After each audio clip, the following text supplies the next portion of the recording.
លួយស្រឡាញ់អូនតាំងពីស្ងួនមិនទាន់មានសង្សា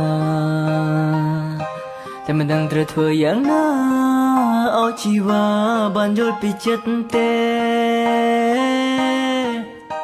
លួយគិតពីអនុថ្ងៃចង់សារពីប្រាប់ស្រណោយតែមិនហ៊ានទេព្រោះមៀងមេនឹងបងទើបស្គាល់គ្នាតាំងយូរទៅអារម្មណ៍នេះក៏ស្រឡាញ់អូនខ្លាំងយូរក៏បងដឹងថាមានស្ងួនមានសង្សាររួយហើយតែធ្វើខ្លួនដូចជាគ្មានបញ្ហាមិនខ្វល់ថាអូនមានសង្សារត្រឹមឲ្យយើងបានជួបគ្នាមិនដឹងពេលនេះយើងក្នុងឋានៈអ្វីតែត្រឹមពេលនេះបងគិតដល់ស្រី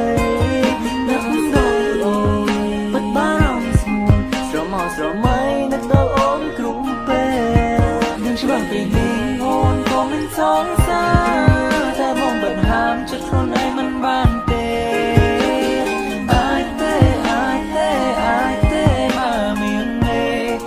ស្រឡាញ់គេមកស្រឡាញ់បងវិញ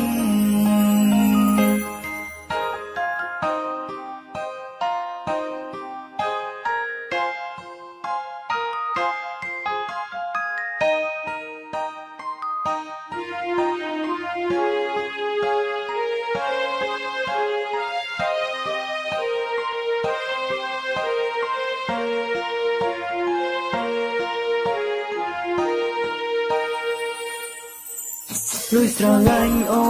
នតាំងពីស្ងួនមិនទាន់មានសង្សារតែមិនដឹងត្រូវធ្វើយ៉ាងណា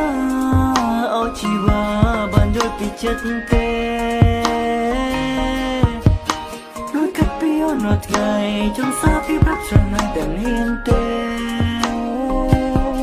ព្រោះមានមេនឹងបងទើបស្គាល់គ្នាតាំងយូរទៅអារម្មណ៍នេះក៏ស្រឡាញ់អូនខ្លាំងយូរក៏បងដឹងថាមានស្ងួនមានសង្សាររួយហើយតែធ្វើខ្លួនដូចជាគ្មានបញ្ហាមិនខ្វល់ថាអូនមានសង្សារ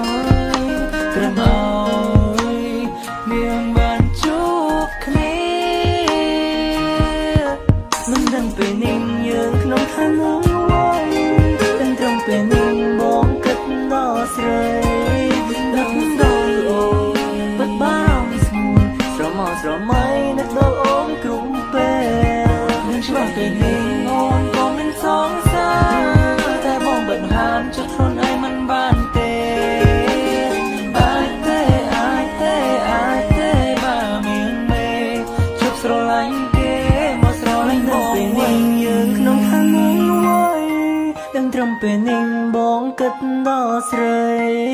នឹកដល់អូនពិតបារម្ភស្ងួនស្រមោស្រមៃនឹកដល់អូនគ្រប់ពេលនឹងច្បាស់ពេលនេះអូនក៏មិនសង្សារតែបងបាត់ហាមចិត្តខ្លួនឯងមិនបាន